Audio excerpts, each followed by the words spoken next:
Di sini sesuatu dimulai, sebuah tradisi. Dalam setiap musibah ada yang disebut sebagai the winners dan the losers.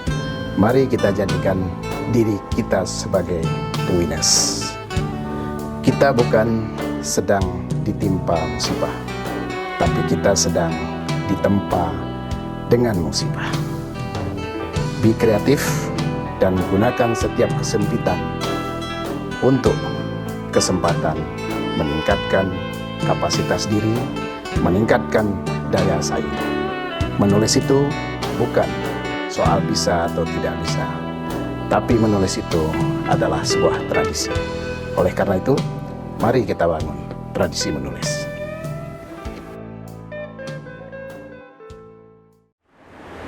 Ya, salam sehat semuanya.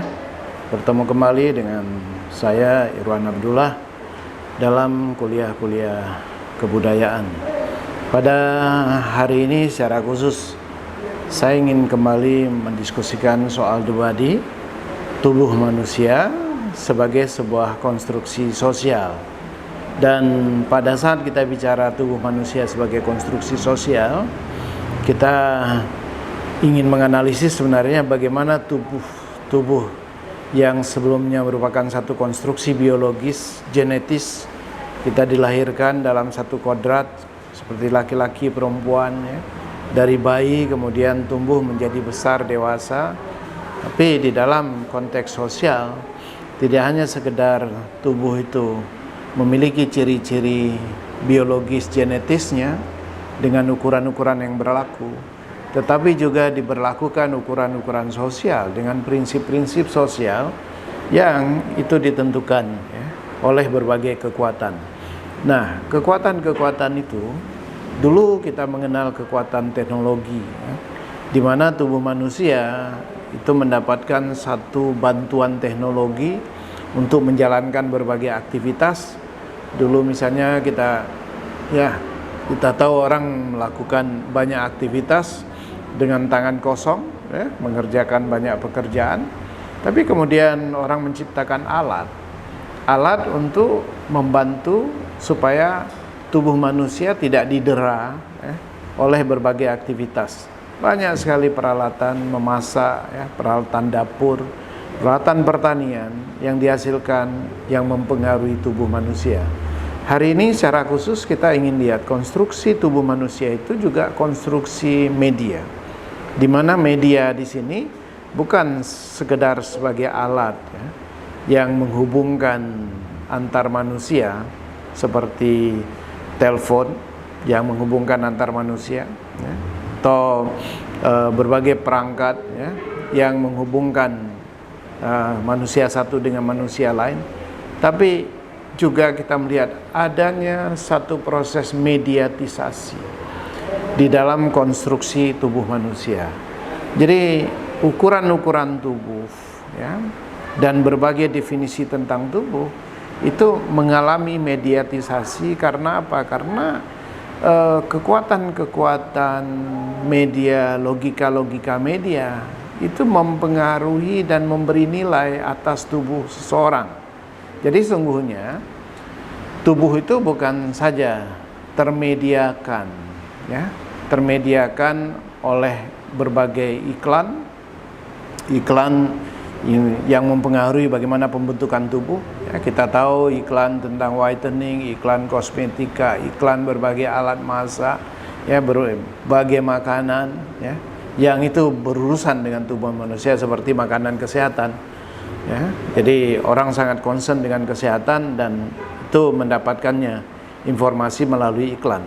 Tapi ini bukan sekedar yang menghubungkan manusia dengan satu dunia lain, tetapi dalam konstruksi itu, di mana mediatisasi itu menjelaskan tentang adanya kekuatan-kekuatan lain yang bekerja melalui iklan, adanya berbagai kekuatan lain yang bekerja melalui berbagai cara, berbagai saluran yang menyebabkan apa?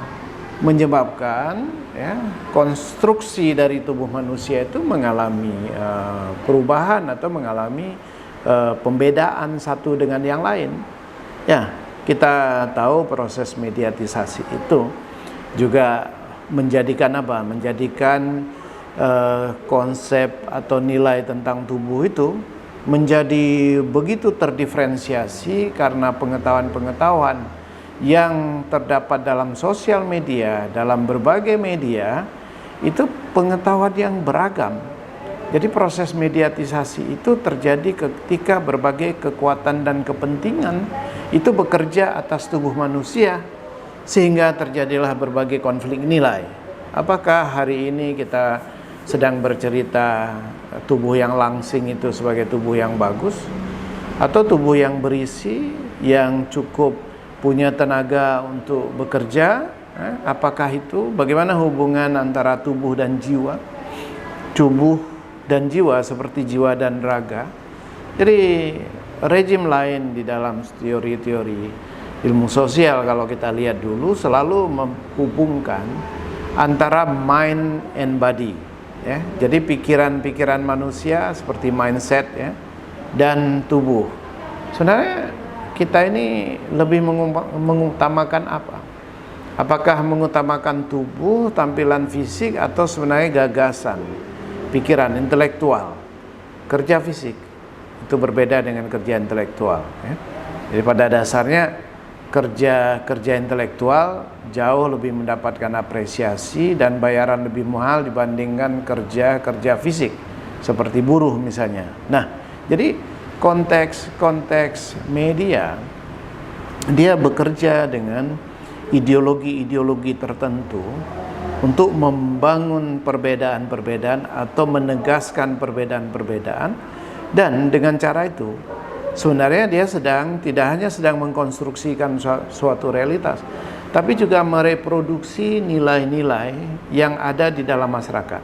Kita ambil contoh misalnya nilai-nilai kebudayaan, ya. Ketika suatu kebudayaan menganggap bahwa perempuan itu, ya, itu menjadi second liner, ya.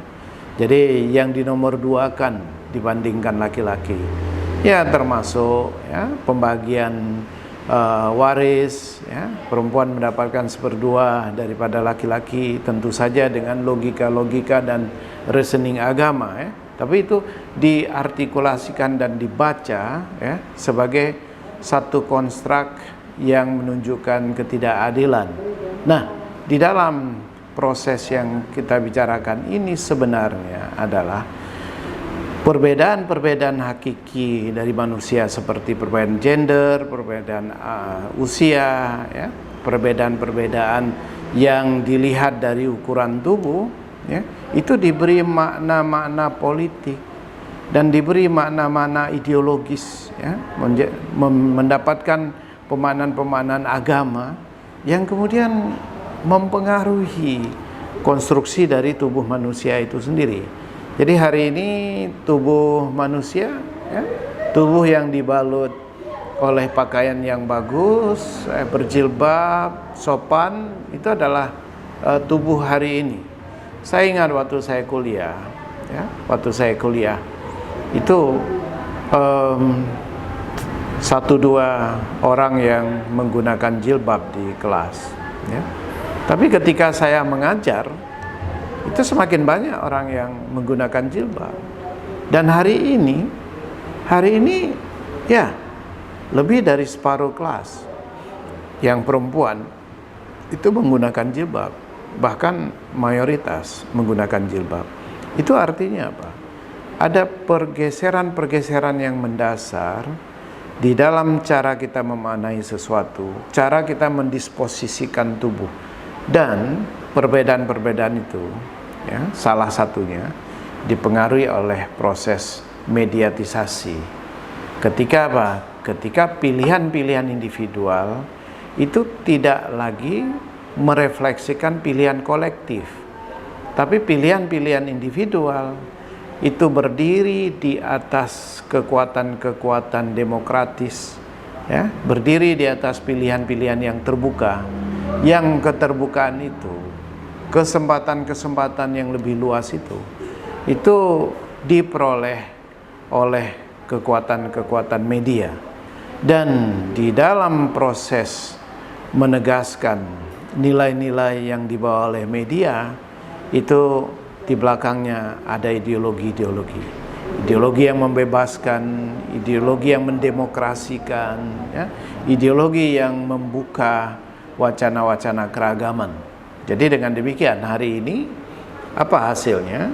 Hasilnya adalah tubuh manusia bisa jadi apa saja, bisa jadi siapa saja, setiap orang, tidak harus didikte oleh kekuatan-kekuatan atau satuan kolektif yang juga dengan kata lain setiap orang bisa berbeda, karena media telah mengajarkan satu demokrasi di dalam mengekspresikan tubuh manusia dan menciptakan iklim yang lebih terbuka, yang lebih membawa atau memberikan keleluasaan pada setiap orang, ya, untuk hadir dengan caranya, dengan pilihan-pilihan nilainya.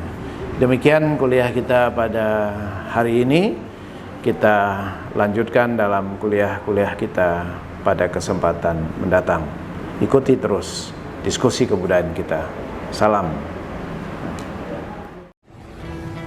Ikuti terus kuliah-kuliah kebudayaan dari Profesor Dr. Irwan. Jangan lupa subscribe, like, dan share. Kenapa? Karena kita membagi ilmu bersama dalam proses produksi pengetahuan. Mari kita bersama-sama mencerdaskan orang banyak. Terima kasih.